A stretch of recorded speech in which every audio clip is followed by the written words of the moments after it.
Hello everyone, welcome to another First Chapter Friday. Today's story will be Turtle in Paradise by the award-winning author Jennifer Holm. Can sunshine bring you out of your shell? We will be including, these are all the awards she's won, amazing. We will be including images that are from the new graphic novel as well. Rotten Kids. Chapter 1. Everyone thinks that children are as sweet as Necco wafers, but I've lived long enough to know the truth. Kids are rotten. The only difference between grown-ups and kids is that grown-ups go to jail for murder. Kids get away with it. I stare out the window as Mr. Edgett's Ford Model A rumbles along the road, kicking up clouds of dust.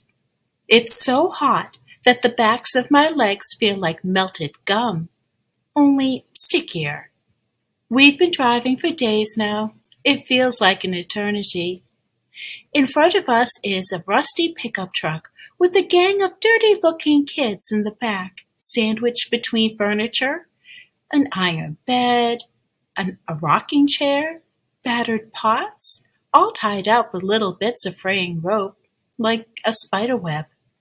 A girl my age is holding a baby that's got a pair of ladies' bloomers tied on its head to keep the sun out of its eyes. The boy sitting next to her has a gap between his two front teeth. Not that this stops him from blowing spitballs at us through a straw. We've been stuck behind this truck for the last few miles, and our windshield is covered with wadded bits of wet newspaper. A spitball smacks the window, and Mr. Edgett hammers the horn with the palm of his hand. The no-good boy just laughs and sticks out his tongue. There ought to be a law. No one to this country's going to the dogs, Mr. Edgett grumbles. Mr. Edgett, you can call me Lyle, has a lot of opinions. He says folks in the Dust Bowl wouldn't be having so much trouble if they just moved near some water. He says he doesn't think President Roosevelt will get us out of this depression, and that if you ever give someone money for not working, why would they ever bother to get a job? But mostly, Mr. Edgett talks about a new hair serum he's selling that's going to make him rich. He calls it Hair Today, and he's a believer. He's used the product himself. Can you see the new hair, Turtle? He asks, pointing at his shiny bald head. I don't see anything. It must grow invisible hair. Maybe Archie should start selling hair serum. If his pal Mr. Edgett's anything to go by, most men would have rather had hair than be smart. Archie's a traveling salesman. He sold everything, brushes, gadgets, Bibles, you name it. Right now, he's peddling encyclopedias. I could sell a trap to a mouse, Archie likes to say, and it's the truth. Housewives just can't resist him. I know Mama couldn't. It was last May one day after my 10th birthday when I opened the door of Mrs. Grant's house and saw Archie standing there. He had dark brown eyes and thick black hair, brushed back with a lemon pomade. Well, hello there, Archie said to me, tipping his Panama hat. Is the lady of the house at home? Which lady? I asked. The ugly one or the pretty one? He laughed. Why, ain't you a sweet little thing? I'm not sweet, I say. I slugged Ronald Carruthers when he tried to throw my cat in the well, and I'd do it again. Archie roared with laughter. I bet you would. What's your name, Princess? Turtle, I said. Turtle, huh? He mused, stroking his chin. I can see why. You got a little snap to you, don't ya? Who's that you're talking to, Turtle? My mother called, coming to the door. Archie smiled at my mamma. You must be the pretty lady. Mama put her hand on her heart. Otherwise it would have leaped right out of her chest. She fell so hard for Archie, she left a dent in the floor. Mama always is falling in love, and the fellas she picks are like dandelions.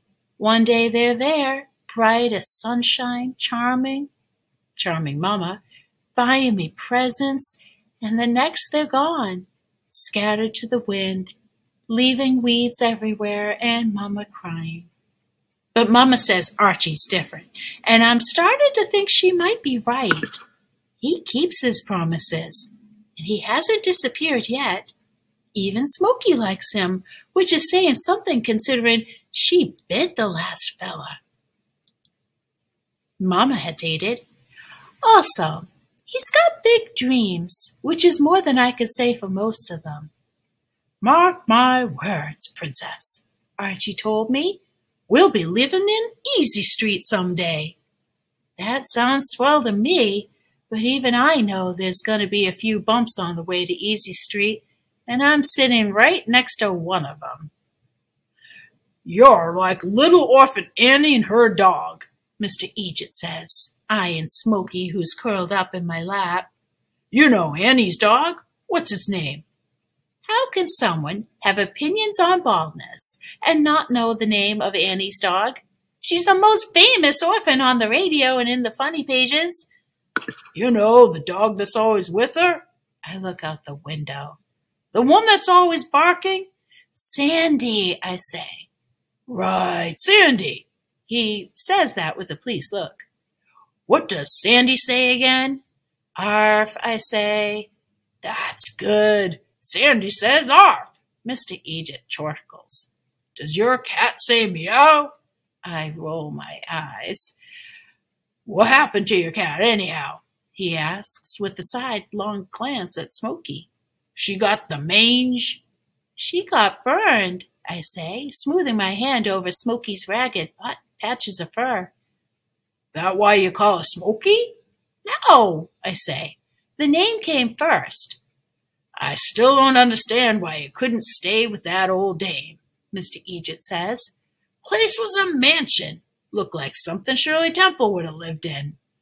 Shirley Temple is this kid actress everyone's calling America's little darling. She has dimpled cheeks and ringlet curls and is always breaking into song or doing a dance number at the drop of a hat. Everyone thinks she's the cutest thing. I can't stand her. Real kids aren't anything like Shirley Temple, and I should know, because Mama's the housekeeper. We get free room and board, which wouldn't be so bad except for the rest of the house coming with kids, and they're never nice to the housekeeper's daughter. There was 12-year-old Sylvia Decker, who gave me her old doll, and then told her mother that I stole it. We didn't last very long there. And then there was Josephine Stark, who told all the kids at school that it was my job to clean the toilet. No wonder no one would play with me after that. The worst, though, were the Curly boys, Melvin and Marvin. They thought it would be funny to light poor Smokey's tail on fire and watch her run around. Mr. Curly didn't believe me when I told him what his boys did, and he fired Mama on the spot. Like I said, kids are rotten. Mama's promised me that someday we're going to live in our own home. We've got it all picked out, too. It's a Sears mail order home from a kid. The Bellwood Model 3304. This is what the brochure says.